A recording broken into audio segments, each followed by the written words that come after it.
I'm Ellis Martin, and this is Money Talk Radio. Join me now for a conversation with Terry Lynch, CEO of Polymetallic, which trades on the TSX Venture Exchange under the symbol PNPN, and in the U.S. on the OTC as PNPNF. Polymetallic is a Canadian junior exploration company focusing on developing the high-grade Nisk Project. The Nisk Project is Polymetallic's flagship project located near Nisk, Québec, Canada. It represents a significant discovery of high-grade battery metals and critical minerals in one of the safest and most supportive mining jurisdictions in the world. Nisk has the potential to be a polymetallic supergiant like Russia's Norilsk, with high grades of copper, nickel, platinum, palladium, cobalt, gold, and silver. The benefits of the project being located in Quebec province are generous tax credits that cover 50% of exploration costs, a Hydro-Quebec substation across the road supplying low-carbon, inexpensive hydropower, and again, a stable political environment with strong government and First Nation partners. The project is located beside a major highway and nearby town. Furthermore, there is shallow mineral depth. Terry, welcome back to the program. How are you?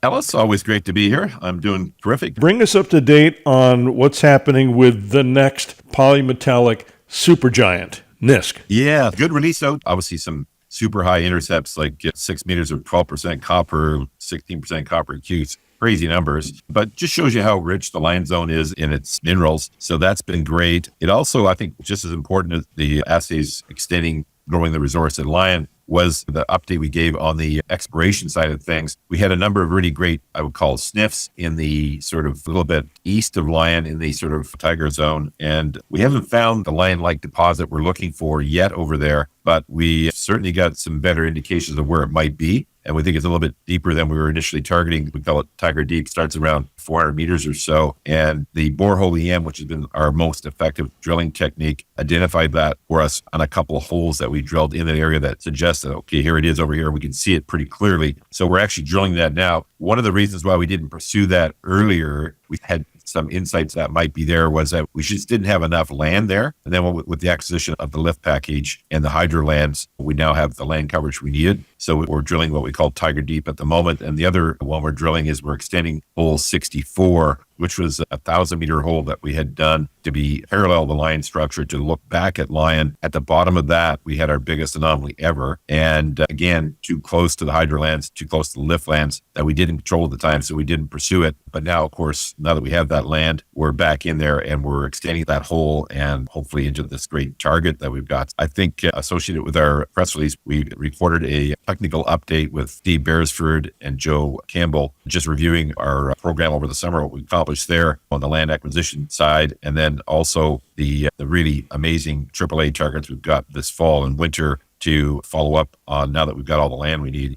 Probably the most critical piece was the hydro lands. Lion was pretty much discovered on the border of what we call the hydro lands. So we had a chunk of it, but we felt probably at least half of it was out there in the hydro lands, and we didn't have it. We've been after it for about 14 months or so. And with the help of the James Bay Cree, we've been finally able to work through the bureaucracy of hydro. They were very good to cooperate with us. And then through the Quebec government. And then eventually now we've staked it and it's our grounds. We'll be drilling on that this winter, and it'll be a exciting time for us. So we're pretty stoked about how things are going. And of course, the commodities are still doing great for us. Since we did our financing in last February, our commodities are across the board are up over 30%. Stocks flattened down a little bit.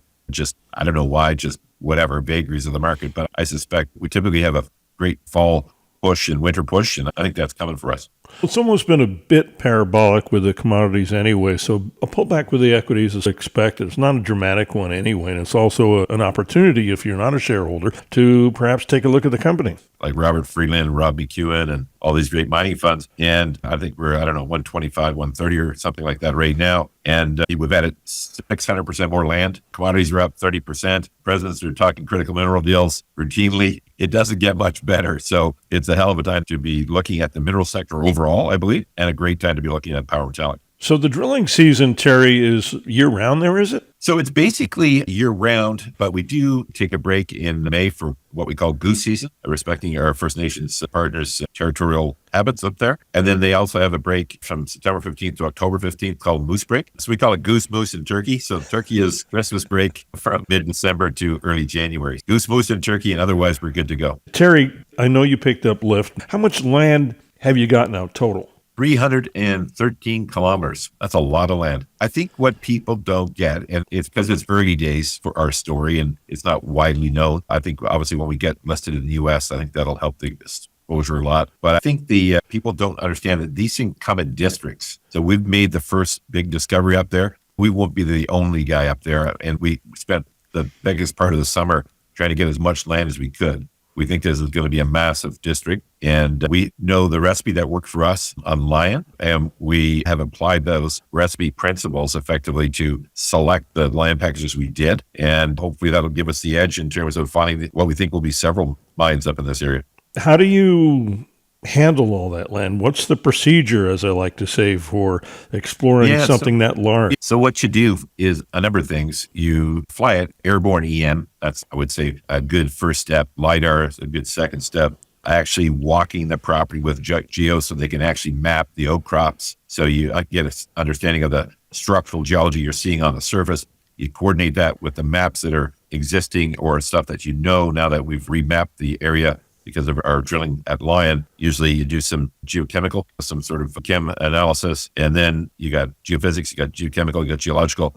That starts to really hone in on what are your targets, and you're looking for these overlaps between all three, and that becomes your priority targets. So right now we identified through our work over the summer 8 of those what we call AAA targets, where they have both have the geochemical, geological, and geophysical factors that we're looking for. And we control 7 of them. And so we'll be testing them this winter for sure. I want to clarify something you mentioned earlier. You mentioned getting listed in the U.S. You are listed in the U.S. on the OTC as PNPNF, but you are headed to the New York Stock Exchange. Isn't that right? That is correct. That is correct. Yeah.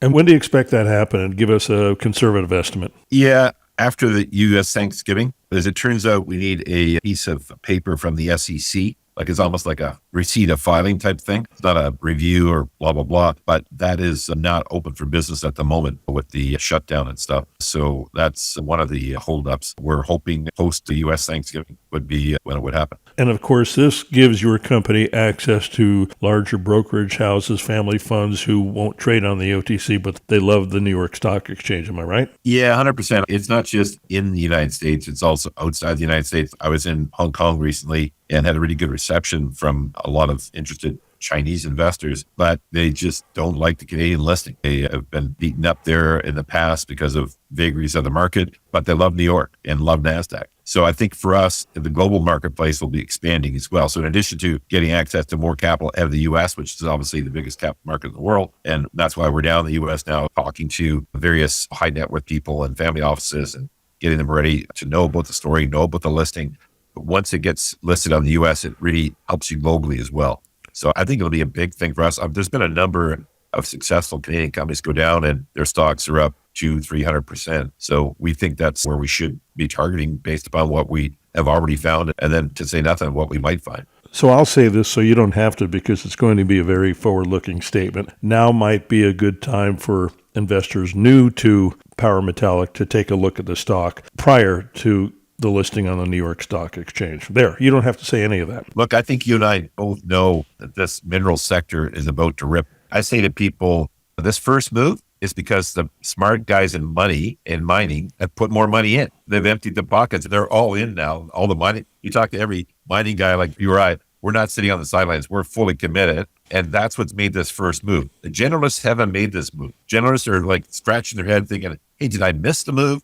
I remind people on like the gold stocks, I'm saying, yeah, Agnico and Newmont have doubled, but their cash flow has tripled. They're actually cheaper now than they ever been. So people forget the commodities have moved so much. And you've got what's happening in gold is obviously gold's ripped, but oil went down. So your major costs went down and your revenue's gone up. The margins of it, when these guys start to report in Q4, I think that's when there could be a really big move in the gold stocks. But yeah, I think it's very early days and people should be looking at their allocations of capital and overcommitting to the mining space. And then within that, we certainly recommend they take a look at companies like Power Metallic, which we think are vastly undervalued and have got great upside. But for sure, get in mining. I've been speaking with Terry Lynch of Power Metallic, which trades on the TSX Venture Exchange under the symbol PNPN, and in the U.S. on the OTC as PNPNF. Get the complete story by going to powermetallic.com. Subscribe to Money Talk Radio and the Ellis Martin Report. It's free. Go to ellismartin.com.